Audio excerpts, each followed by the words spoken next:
Pop সম্রাট Michael Jackson. গানের তালে বিশেষ ভঙ্গিমার নাচ তাকে বিশ্বব্যাপী আলাদাভাবে জনপ্রিয় করে তুলেছিল। কিন্তু জানেন কি, বিশ্বখ্যাত এই গায়ক জনপ্রিয় সিনেমা ফ্র্যাঞ্চাইজি স্পাইডারম্যান ভূমিকায় অভিনয় করতে চেয়েছিলেন। সম্প্রতি মার্কিন গণমাধ্যম জানিয়েছে 1990-এর দশকে মাইকেল জ্যাকসন মার্ভেল কমিক্স কেনার জন্য বেশ চেষ্টা করেছিলেন। তার লক্ষ্য ছিল মিডিয়া সাম্রাজ্য গড়ে তোলা নয়, বরং স্পাইডারম্যানের চরিত্রে অভিনয় করা, কারণ স্পাইডারম্যানের প্রতি তার আলাদা দুর্বলতা ছিল।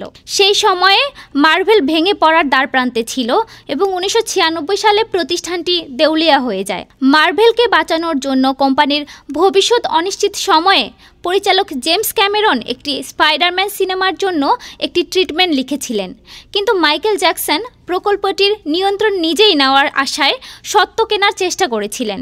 এই সিদ্ধান্ত থেকে তিনি তখন সিনেমাটির জন্য দারুণ গল্পও খুঁজেছেন। এমনিতেই মাইকেলের গানের ভিডিওগুলো প্রত্যেকটি একটি স্বতন্ত্র স্বল্পদৈর্ঘ্য সিনেমা ছিল, আর অভিনয়ও একবারে কাঁচা ছিলেন না মাইকেল জ্যাকসন।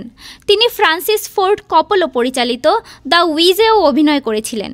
1988 সালে মুক্তিপ্রাপ্ত সিনেমা মুনওয়াকার এ দৃশ্যমান গল্প বলার প্রতি নিজের দক্ষতারও প্রমাণ দিয়েছেন প্রয়াত এ গায়ক। সৃজনশীলতা এবং খ্যাতি সত্ত্বেও জ্যাকসনের মার্ভেল কেনার পরিকল্পনা বাস্তবায়িত হয়নি, কারণ যাদের সঙ্গে আলোচনা চালিয়ে গেছেন তখন তারা নির্দিষ্ট কিছু না জানেই আলোচনা বন্ধ করে দেন বলে গায়কের ভাগ্নের দাবি।